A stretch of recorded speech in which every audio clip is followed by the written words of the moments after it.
ಇನ್ನು ಈಗಾಗಲೇ ಆರೋಪಿಗಳನ್ನು ಅರೆಸ್ಟ್ ಮಾಡಲಾಗಿದೆ. ಯಾರು ಕಿಡಿಗೇಡಿ ಕೃತ್ಯ ಮಾಡಿದ್ರು ಅಂತ ಆರೋಪ ಇದೆ ಅವರನ್ನು ಕೂಡ ಅರೆಸ್ಟ್ ಮಾಡಲಾಗಿದೆ. ಅವರ ದೃಶ್ಯಗಳು ಕೂಡ ಬರ್ತಾ ಇದೆ. ಇನ್ಫ್ಯಾಕ್ಟ್ ಪೊಲೀಸರು ಯಾರ್ಯಾರು ಈ ದೃಶ್ಯದಲ್ಲಿ ಯಾರ್ಯಾರು ಇದರಲ್ಲಿ ಭಾಗಿಯಾಗಿದ್ರು ಅವರೆಲ್ಲರೂ ಕೂಡ ಅರೆಸ್ಟ್ ಮಾಡಿದ್ದಾರೆ. ಇನ್ಫ್ಯಾಕ್ಟ್ ದೃಶ್ಯದಲ್ಲಿ ನೋಡ್ತಾ ಇದ್ದಾರೆ, ಅವರನ್ನು ಜೀಪಲ್ಲಿ ಕೂರಿಸಿ ಕರೆದೋಗ್ತಾ ಇದ್ದಾರೆ. ಆ ದೃಶ್ಯಗಳನ್ನು ಕೂಡ ನೋಡ್ತಾ ಇದ್ದಾರೆ. ನಿರಂತರವಾಗಿ ನಿನ್ನೆ ರಾತ್ರಿಯಿಂದಲೂ ಕೂಡ ಕಿಡಿಗೇಡಿಗಳನ್ನು ಅರೆಸ್ಟ್ ಮಾಡಲಾಗಿದೆ. ಇನ್ಫ್ಯಾಕ್ಟ್ ಈ ಕೃತ್ಯದಲ್ಲಿ ಭಾಗಿಯಾದವ್ರ ಬಗ್ಗೆ ಕಠಿಣ ಕ್ರಮವನ್ನು ಕೈಗೊಳ್ತೀವಂತೆ ಸರ್ಕಾರ ಈಗಾಗಲೇ ಹೇಳಿತ್ತು. ಈಗ ಪೊಲೀಸರು ಶೋಧ ಕಾರ್ಯಾಚರಣೆ ನಡೆಸಿ ಯಾರ್ಯಾರು ಭಾಗಿಯಾಗಿದ್ದಾರೆ ಅಂತ ಶಂಕೆ ವ್ಯಕ್ತವಾಗಿದೆ. ಜೊತೆಗೆ ಈಗಾಗಲೇ ಮಾಹಿತಿ ಏನು ಸಿಕ್ಕಿದೆ ಅಂಥವ್ರನ್ನ ಈಗ ಬಂಧಿಸಿ ಕರೆದೊಯ್ಯಲಾಗ್ತಾ ಇದೆ.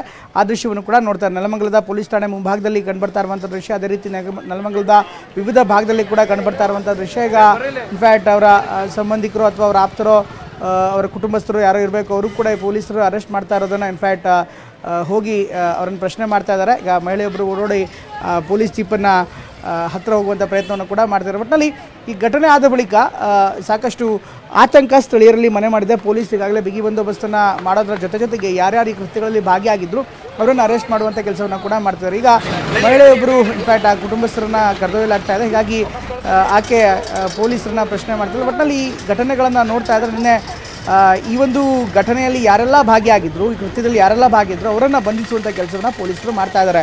ಸರ್ಕಾರ ಈಗ ಬಿಗಿ ಕ್ರಮಗಳನ್ನು ಕೈಗೊಳ್ಳಬೇಕು ಅಂತ ನಿರಂತರವಾಗಿ ವಿಪಕ್ಷಗಳು ಕೂಡ ಹೇಳ್ತವೆ. ಇದರ ಜೊತೆಗೆ ಈಗ ಅಲ್ಲಿ ಸ್ಥಳೀಯರು ಕೂಡ ಇನ್ಫ್ಯಾಕ್ಟ್ ಯಾರು ಬಂಧನಕ್ಕೊಳಗಾಗಿದೆ ಅವರ ಕುಟುಂಬಸ್ಥರು ಕೂಡ ಈಗ ಅಳ್ತಾ ಇದ್ದಾರೆ. ಅವರ ಆತಂಕ ಕೂಡ ಸಹಜವಾಗಿ ಅರ್ಥ ಮಾಡ್ಕೋಬೋದಾಗತ್ತೆ. ಒಟ್ಟಲ್ಲಿ ಎಲ್ಲ ಬೆಳವಣಿಗೆಗಳನ್ನು ಗಮನಿಸ್ತಾ ಇದ್ದರೆ ನಿನ್ನೆ ನಡೆದಂಥ ಘಟನೆ ಆದ ಬಳಿಕ ಪೊಲೀಸರು ಈಗ ಬಿಗಿ ಕ್ರಮವನ್ನು ಕೈಗೊಳ್ತಾ ಇದ್ದಾರೆ. ರಸ್ತೆ ಮಧ್ಯೆ ಅಟ್ಟಹಾಸದಂಥ ದೃಶ್ಯವನ್ನು ನೋಡ್ತಾ ಇದ್ದಾರೆ. ಪೈಪ್ಗಳನ್ನು ರಸ್ತೆಗೆ ಎಳೆತಂದು ಆನಂತರ ಅದಕ್ಕೆ ಬೆಂಕಿ ಹಚ್ಚಲಾಯಿತು. ಇನ್ನು CCTV ಕ್ಯಾಮ್ರಾಗಳನ್ನು ಜಖಂ ಮಾಡಲಾಯಿತು, ಅದನ್ನು ತುಂಡರಿಸಲಾಯಿತು. ಈ ರೀತಿಯಾದಂಥ ಸಂಪೂರ್ಣ ದೃಶ್ಯಗಳನ್ನು ನಾವು ತೋರಿಸ್ತಾ ಇದ್ದೀವಿ. ಇನ್ನೊಂದು ಕಡೆ ನೋಡ್ತಾ ಇದ್ದಾರೆ, ಪೊಲೀಸ್ ಠಾಣೆಯಿಂದ ಬರ್ತಾ ಇರುವಂಥ ದೃಶ್ಯ. ಆರೋಪಿಗಳನ್ನು ಬಂಧನ ಮಾಡಿ ಅಲ್ಲಿಂದ ಬೇರೆಡೆಗೆ ಕರೆದೊಯ್ಯಲಾಗ್ತಾ ಇದೆ. ಈಗಾಗಲೇ ಯಾರ್ಯಾರು ಬಂಧನ ಆಗಿದೆ, ಕೆಲವರು ಪೊಲೀಸ್ ಠಾಣೆಯಲ್ಲಿದ್ದರೆ ಮತ್ತೆ ಕೆಲವರನ್ನು ಸ್ಥಳೀಯ ನ್ಯಾಯಾಲಯಕ್ಕೆ ಪ್ರೊಡ್ಯೂಸ್ ಮಾಡ್ತಾರೆ ಅಥವಾ ಮುಂದಿನ ಫಾರ್ಮಾಲಿಟೀಸ್ ಏನಿರುತ್ತೆ ಅದನ್ನು ಮಾಡ್ತಾರೆ. ಈಗ ಪೊಲೀಸರು ಅವರನ್ನು ಜೀಪ್ ಹಚ್ತಾ ಇರುವಂಥ ದೃಶ್ಯವನ್ನು ಕೂಡ ನೋಡ್ತಾ ಇದ್ದಾರೆ. ಒಟ್ಟಲ್ಲಿ ಎಲ್ಲ ಬೆಳವಣಿಗೆಗಳಿಂದ ನಾಗಮಂಗಲ ಸಹಜವಾಗಿಯೇ ಆತಂಕಕ್ಕೆ ಒಳಗಾಗಿದೆ. ಈಗ ಸ್ಥಳೀಯ ಉಸ್ತುವಾರಿ ಸಚಿವರಾಗಿರುವಂಥ ಚಲುವರಾಯಸ್ವಾಮಿಯವರು ಈಗ ಅಲ್ಲಿನ ಸ್ಥಳೀಯರ ಜೊತೆಗೆ ಮಾತನಾಡ್ತಾ ಇದ್ದಾರೆ.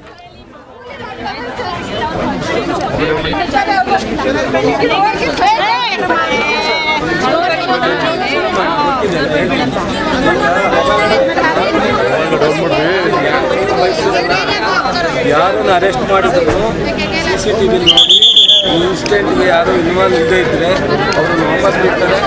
FIRನಲ್ಲೂ ಕೈ ಬಿಡ್ತಾರೆ ಹೇಳಿದ್ದೀನಿ. ಯಾರು ಇದಕ್ಕೆ ಕಾರಣಕರ್ತರಿದ್ದಾರೆ, ಇನ್ಸ್ಟೆಂಟಲ್ಲಿ ಭಾಗವಹಿಸಿದ್ದಾರೆ ಅಂಥವ್ರು ಮಾತ್ರ ಕ್ರಮ ತಗೋತಾರೆ.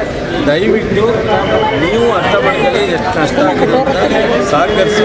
ಖಂಡಿತ ಯಾರು ಈ ಇನ್ಸ್ಟೆಂಟಲ್ಲಿ ಮಾಡದೇ ಇರೋರನ್ನ ಕ್ರಮ ತಗೊಳ್ಳೋದು, ಅವ್ರನ್ನ ಅರೆಸ್ಟ್ ಮಾಡೋದು ಮಾಡೋಲ್ಲ. ಸ್ವಲ್ಪ ನಿಮ್ಮ ಸಹಕಾರನೂ ಇರಬೇಕು.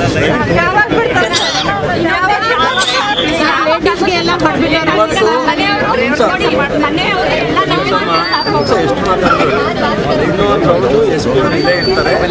CCTV ಎಲ್ಲರೂ ಅರೆಸ್ಟ್ ಮಾಡೋರು ನೋಡಿ ಅಲ್ಲಿ ಯಾರಿಲ್ಲ ಅವರನ್ನ ಬಿಟ್ಟು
ಅಲ್ಲೇ ಹೇಳಿದ್ರು ಮೇಡಮ್, ಲೆಫ್ಟಿಗೆ ಹೋಗ್ಬಿಡಿ ಒಳ್ಳೆ ಕತೆ ಎಲ್ಲ ಮೇಲೆ ಬೀಳ್ತಾರೆ ಅಷ್ಟೇ. ಅಣ್ಣ ಈಗ ಬಿಜಿ ಇದೆ ನೋಡೋಣ, ಯಾರು ಬೇಕು ರಾವಣ ಮಾಡ್ಬಿಡಿ ಸೊ ನಾಗಮಂಗಲದಲ್ಲಿ ಭಾಳ ದಿವಸ ಆಗಿದೆ, ನಿಮಗೂ ಗೊತ್ತಾಗುತ್ತೆ. ಒಂದು ರೌಂಡ್ ತಿರುಗಿದ್ರೆ ಏನೇನು ಆಗಿದೆ ಇದಕ್ಕೆ ಯಾರು ಕಾರಣಕರ್ತರು ಯಾರು ಅಲ್ಲ ಅನ್ನೋದು ಸೆಕೆಂಡ್ರಿ. ಪೊಲೀಸ್ನವರು ಈಗ ಸಡನ್ನಾಗಿ ಮಾಡದೇ ಇದ್ದರೆ ಏನೂ ಕ್ರಮ ತಗೊಳ್ಳಿಲ್ಲ ಅಂತಾರೆ. ಮಾಡಿದ್ರೆ ನಮ್ಮವ್ರು ಯಾರೋ 4 ಜನ ಇಲ್ಲೇ ಇರೋರು ಅದು ಅರೆಸ್ಟ್ ಮಾಡಿದ್ದಾರೆ. ಈಗ ಅದಕ್ಕೆ SP ಅವ್ರಿಗೆ DC ಅವರು ಇಲ್ಲೇ ಇದ್ದಾರೆ. ಹೇಳಿದ್ದೀನಿ CCTV ನೋಡಿ ಯಾರು ಇದಕ್ಕೆ ಇನ್ವಾಲ್ವ್ ಆಗಿಲ್ಲ ಅವರನ್ನೆಲ್ಲ ಅವರನ್ನೆಲ್ಲ ಬಿಡಬೇಕು ಅಂತ ಹೇಳಿ ಅವರು ಈಗ ನಾನು ಹೋದ್ಮೇಲೆ ಕೆಲಸ ಮಾಡ್ತಾರೆ. CCTV ನೋಡಿ ಯಾರು ಆ ಥರದಲ್ಲಿ ಇನ್ವಾಲ್ವ್ ಇಲ್ಲ ಅವ್ರನ್ನ ಬಿಡ್ತಾರೆ. ಸೆಕೆಂಡು FIR ಹಾಕಿದ ತಕ್ಷಣವೇ ಅವನು ಕ್ರಮ ಆಗೋದು ಅಂತಿಲ್ಲ. ಚಾರ್ಜ್ ಶೀಟ್ ಹಾಕೋ ಟೈಮ್ನಲ್ಲಿ ಯಾರಾದರೂ ಇಲ್ಲದೆ ಇರೋರಿದ್ದರೆ ಕೈ ಬಿಡಲಿಕ್ಕೆ ಅವಕಾಶ ಇದೆ, ಅದನ್ನು ಮಾಡ್ತಾರೆ. ಯಾವುದೇ ಕಾರಣಕ್ಕೆ ಮುಸ್ಲಿಮ್ಸ್ ಆಗಲಿ ಹಿಂದೂಗಳಾಗಲಿ ಈ ಇನ್ಸಿಡೆಂಟ್ ಕಾರಣಕರ್ತರು ಅಲ್ಲದೆ ಇರೋರನ್ನ ಕ್ರಮ ತಗೊಳ್ತಕ್ಕಂಥ ಪ್ರಶ್ನೆ ಇಲ್ಲ. 100ಕ್ಕೆ 100 ಸಹ ನನ್ನ ಜವಾಬ್ದಾರಿ. ದಯವಿಟ್ಟು ಸ್ವಲ್ಪ ನಾಗಮಂಗಲ ವಾತಾವರಣ ಎಲ್ಲ ಈಗ ಸೆಟ್ಲಾಗಿದೆಯಲ್ಲ, ಇದು ಮಾಮೂಲಿಯಾಗಿರಲಿಕ್ಕೆ ನಿಮ್ಮ ಸಹಕಾರನೂ ಬೇಕಾಗುತ್ತೆ. 1 ಡೇ ಟೈಮ್ ಕೊಡಿ ದಯವಿಟ್ಟು ಪ್ಲೀಸ್.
ದೃಶ್ಯಾವಳಿಯಲ್ಲಿ ಗಮನಿಸ್ತಾ ಇದ್ದೀರಿ, ನಿನ್ನೆ ಸಂಜೆ ಆದಂತಹ ಘಟನೆಗೆ ಸಂಬಂಧಪಟ್ಟಂತೆ ಏನೆಲ್ಲ ಬೆಳವಣಿಗೆಗಳಾಯಿತು ಅಂತ ಹೇಳಿ. ಇದೀಗ ಮಂಡ್ಯ ಜಿಲ್ಲಾ ಉಸ್ತುವಾರಿ ಸಚಿವರಾಗಿರುವಂತಹ ಚೆಲುವರಾಯಸ್ವಾಮಿ ಅವರು ಕೂಡ ಸ್ಥಳಕ್ಕೆ ಭೇಟಿಯನ್ನ ಕೊಟ್ಟು ಒಂದಷ್ಟು ಮಾಹಿತಿಯನ್ನ ಕಲೆ ಹಾಕಿದ್ದಾರೆ. ಪ್ರಕರಣಕ್ಕೆ ಸಂಬಂಧಪಟ್ಟಂತೆ ಈಗಾಗಲೇ 45ಕ್ಕೂ ಅಧಿಕ ಮಂದಿಯನ್ನ ಪೊಲೀಸರು ಅರೆಸ್ಟ್ ಮಾಡಿದ್ದಾರೆ. ಒಂದಷ್ಟು ಮಂದಿ ಮಹಿಳೆಯರು ಕೂಡ ತಮ್ಮ ಅಳಲನ್ನ ತೋಡ್ಕೊಳ್ತಿದ್ದಾರೆ. ನಮ್ಮ ಮಕ್ಕಳ ಪಾತ್ರ ಇದರಲ್ಲಿ ಇಲ್ಲ, ಏಕಾಏಕಿ ಪೊಲೀಸರು ಬಂದು ಅವರನ್ನ ಅರೆಸ್ಟ್ ಮಾಡ್ಕೊಂಡು ಕರ್ಕೊಂಡು ಹೋಗಿದ್ದಾರೆ, ಏನ್ ಮಾಡೋದು ನಮ್ಗೆ ಇದಕ್ಕೆ ತೋಚುತ್ತಾ ಇಲ್ಲ ಅಂತ ಹೇಳಿ ಚೆಲುವರಾಯಸ್ವಾಮಿ ಅವರ ಮುಂದೆ ಕಣ್ಣೀರನ್ನ ಹಾಕಿದ್ದಾರೆ. ಈ ಸಂದರ್ಭದಲ್ಲಿ ಚೆಲುವರಾಯಸ್ವಾಮಿ ಅವರು ಅವರಿಗೆ ಸಾಂತ್ವನದ ನುಡಿಗಳನ್ನ ತಿಳಿಸಿ ಭರವಸೆಯನ್ನ ಕೂಡ ಕೊಟ್ಟಿದ್ದಾರೆ. ಯಾರು ಈ ಗಲಭೆ ಪ್ರಕರಣದಲ್ಲಿ ಭಾಗಿಯಾಗಿಲ್ವೋ ಅಂಥವರಿಗೆ ಯಾವುದೇ ಕಾರಣಕ್ಕೂ ಕೂಡ ಶಿಕ್ಷೆ ಆಗೋದಕ್ಕೆ ಬಿಡೋದಿಲ್ಲ, ಅಂಥವರನ್ನ ನಾನು ಹೊರಗೆ ಕರೆಸ್ತೀನಿ, ಅದರ ಬಗ್ಗೆ ನೀವು ಚಿಂತೆ ಮಾಡಬೇಡಿ, ಅದರ ಬಗ್ಗೆ ಪೊಲೀಸರ ಜೊತೆಗೂ ಕೂಡ ಚರ್ಚೆ ಆಗುತ್ತೆ ಅಂತ ಹೇಳಿ ಅಲ್ಲಿದ್ದಂತಹ ಸ್ಥಳೀಯರಿಗೆ ಧೈರ್ಯವನ್ನ ತುಂಬಿದ್ದಾರೆ. ಇನ್ನು ಬಂಧಿತರ ದೃಶ್ಯಾವಳಿಯನ್ನ ಒಂದು ಕಡೆ ಗಮನಿಸ್ತಾ ಇದ್ದೀರಿ, ಪೊಲೀಸರು ಅರೆಸ್ಟ್ ಮಾಡಿದ್ದಾರೆ. ಗಲಭೆಯಲ್ಲಿ ಇವರು ಭಾಗಿಯಾಗಿದ್ದಾರೆ ಅನ್ನೋ ಕಾರಣಕ್ಕೋಸ್ಕರ ಅವರನ್ನ ಅರೆಸ್ಟ್ ಮಾಡಿ ಕರೆದುಕೊಂಡು ಹೋದಂತಹ ದೃಶ್ಯಾವಳಿಯನ್ನ ನೋಡ್ತಾ ಇದ್ದೀರಿ. ನಿನ್ನೆ ಘಟನೆ ಆಯ್ತಲ್ಲ, ಆ ಕ್ಷಣದಿಂದ ಈವರೆಗೂ ಕೂಡ ಪ್ರಕರಣಕ್ಕೆ ಸಂಬಂಧಪಟ್ಟಂತೆ ಅನೇಕ ಮಂದಿ ಆರೋಪಿಗಳನ್ನ ಪೊಲೀಸರು ಬಂಧಿಸಿ ವಿಚಾರಣೆಯನ್ನ ತೀವ್ರಗೊಳಿಸಿದ್ದಾರೆ. ಯಾಕಂದ್ರೆ ಸೌಹಾರ್ದತೆಯಿಂದ ಭಾವೈಕ್ಯತೆಯಿಂದ ಇರುವಂತಹ ಜಾಗದಲ್ಲಿ ವಿಷಬೀಜವನ್ನ ಬಿತ್ತುವಂತಹ ಒಂದಷ್ಟು ಕೈಗಳು ಕೆಲಸ ಮಾಡಿರೋದು ಕೂಡ ಇಲ್ಲಿ ಗೊತ್ತಾಗಿರೋದ್ರಿಂದ ಅಂತವರಿಗೆ ತಕ್ಕ ಶಾಸ್ತಿಯನ್ನ ಮಾಡಲೇಬೇಕು, ಕಠಿಣ ಶಿಕ್ಷೆ ಆಗಲೇಬೇಕು. ಇಂತಹ ಘಟನೆಗಳು ಮತ್ತೆ ಮರುಕಳಿಸದಂತೆ ನೋಡ್ಕೊಳ್ಬೇಕಿದೆ.